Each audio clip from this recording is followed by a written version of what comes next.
Di depan bas yang hendak dibongkar ini, Odd membelinya seharga 2 RS lah.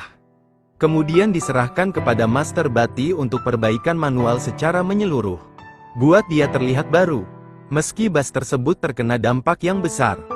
Tapi apa yang dilihat para master di mata mereka hanyalah sebuah goresan kecil. Selama masih ada garis besarnya, tidak ada mobil yang tidak dapat diperbaiki. Meskipun seluruh proses perbaikan rumit dan tidak praktis.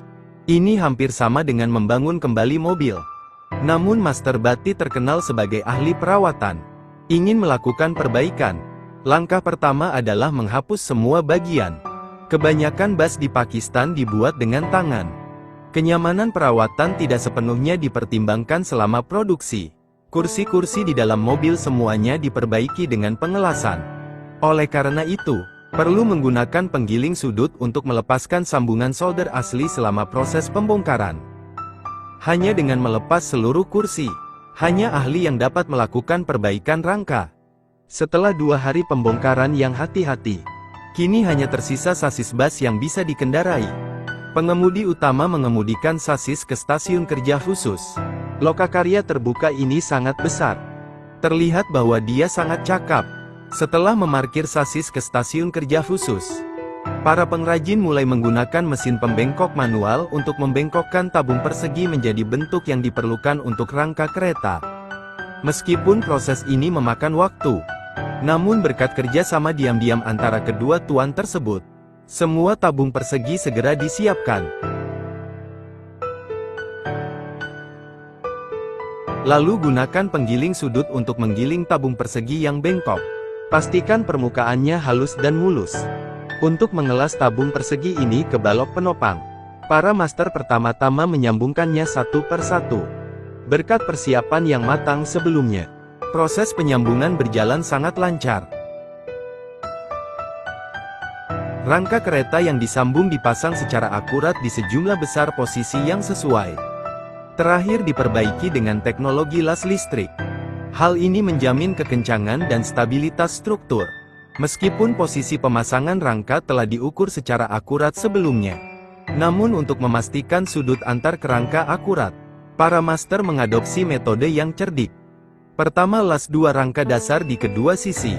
Kemudian las strip di atasnya untuk referensi. Metode ini membuat penyatuan kerangka yang tersisa menjadi lebih mudah.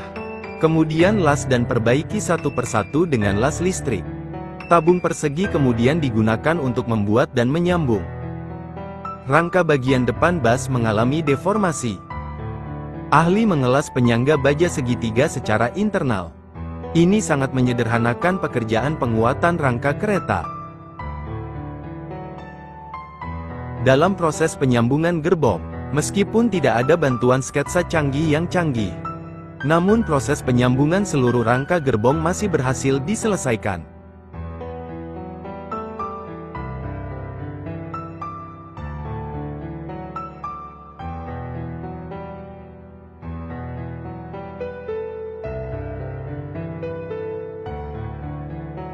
Langkah selanjutnya, para pengrajin mulai memasang lembaran besi bagian atas. Lembaran besi ini dicap dan dibuat sendiri di bengkelnya. Meskipun proses instalasinya tampak sederhana, pekerjaan pengelasan sangat menantang. Ini mengharuskan master untuk memiliki pengalaman pengelasan minimal 3-5 tahun. Karena itu perlu dipastikan sambungannya kencang dan bebas bocor selama proses pengelasan. Sifat lembaran besi yang lemah menambah kerumitan dalam pengelasan. Karena itu, pekerjaan mengelas lembaran besi di samping atap memakan waktu seharian penuh bagi para pengrajin.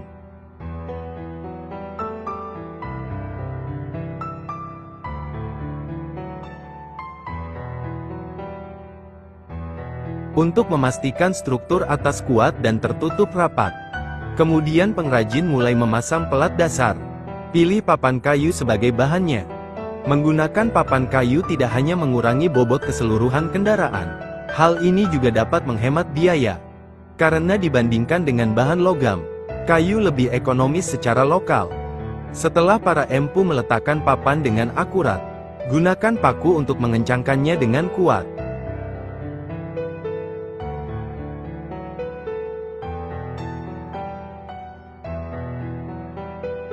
Pastikan stabilitas dan daya tahan pelat dasar. Saat kamera mengarah ke luar mobil, kami melihat pekerjaan pelapisan bagian luar mobil dengan lembaran besi telah dimulai secara diam-diam. Pintu belakang ini juga terbuat dari besi lembaran. Proses instalasinya relatif sederhana, cukup ikuti posisi preset dan las. Namun, pemasangan panel tetap di bagian samping kendaraan lebih menantang. Ahli harus menggunakan penggaris untuk mengukur kelengkungan roda ban secara akurat. Dan gunakan palu dan pahat untuk menghilangkan kelebihannya setelah penandaan selesai. Proses ini tidak hanya menguji kesabaran dan ketelitian sang master. Keahlian mereka dalam pemotongan dan penyambungan panel ekor secara presisi juga ditunjukkan. Pengelasan dan perbaikan merupakan langkah kunci dalam tahap ini. Seorang master bertanggung jawab untuk menekan posisi tetap untuk menjaga stabilitas. Sementara master lain mengoperasikan peralatan las untuk pengelasan. Pastikan sambungan soldernya kencang.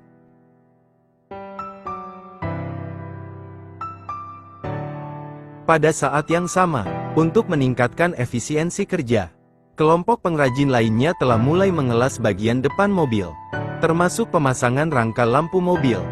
Aksesoris kepala ini juga dibuat dengan cara pengelasan manual. Jika aksesori buatan tangan ini rusak, harus kembali ke bengkel untuk diperbaiki. Saat ini, wujud bas sudah terlihat jelas. Para pengrajin mulai memproses permukaan yang dilas dengan hati-hati. Oleskan selapis dempul secara merata.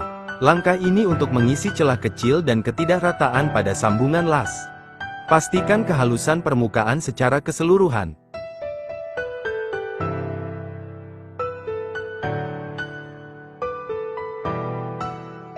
Setelah dempul dihaluskan, lanjutkan penggunaan epoksi primer untuk melapisi seluruh bodi secara merata.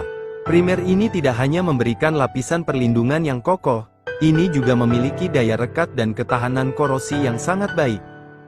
Secara efektif mencegah karat dan korosi bodi kendaraan. Memperpanjang umur layanan bas. Saat udara dasar mengering, para ahli di dalam mobil sedang sibuk memasang plafon gantung. Proses ini mirip dengan dekorasi rumah. Mereka menggunakan paku untuk menahan plafon gantung dengan aman di tempatnya. Untuk menghemat biaya, kaca depan belakang diganti dengan panel akrilik yang lebih ringan, menyederhanakan kerumitan dekorasi interior. Di luar gerbong, sebelum pengecatan semprot, para pengrajin menggunakan koran untuk menutupi area yang tidak perlu dicat. Pastikan cat hanya menutupi area yang ditentukan.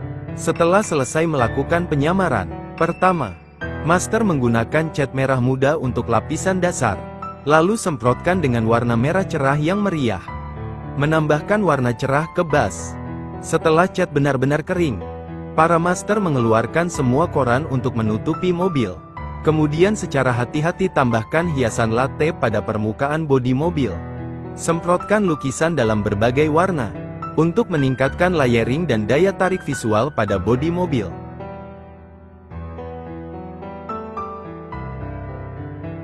Dengan stiker dekoratif untuk pemilik mobil, font indah dan efek gradien pada bodi mobil ditampilkan dengan indah.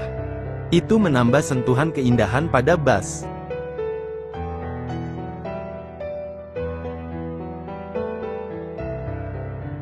Setelah dekorasi eksterior selesai, para pengrajin mulai memasang kursi, untuk menjamin keselamatan dan kenyamanan penumpang. Kursi dilas ke bagian dalam mobil, meski tidak ada jumlah kursi tertentu yang harus dipasang. Namun tujuannya adalah untuk memaksimalkan jumlah kursi. Yang terbaik adalah menampung 200 buah. Untuk mengatasi lalu lintas penumpang yang tinggi, setelah semua kursi terpasang, struktur utama bas pada dasarnya sudah selesai, karena kaca di kedua sisinya adalah kaca obat yang dibuat khusus. Saya masih harus menunggu seminggu sampai barangnya tiba. Bas yang sudah selesai baru akan terungkap dalam beberapa hari mendatang. Jika Anda ingin melihat pratinjau gaya akhir yang telah selesai, Anda dapat merujuk pada mobil yang sudah selesai di depan Anda. Produk jadi akan konsisten dengan bas. Jadi apa pendapat Anda tentang bas buatan tangan ini? Yang penting berani melakukannya.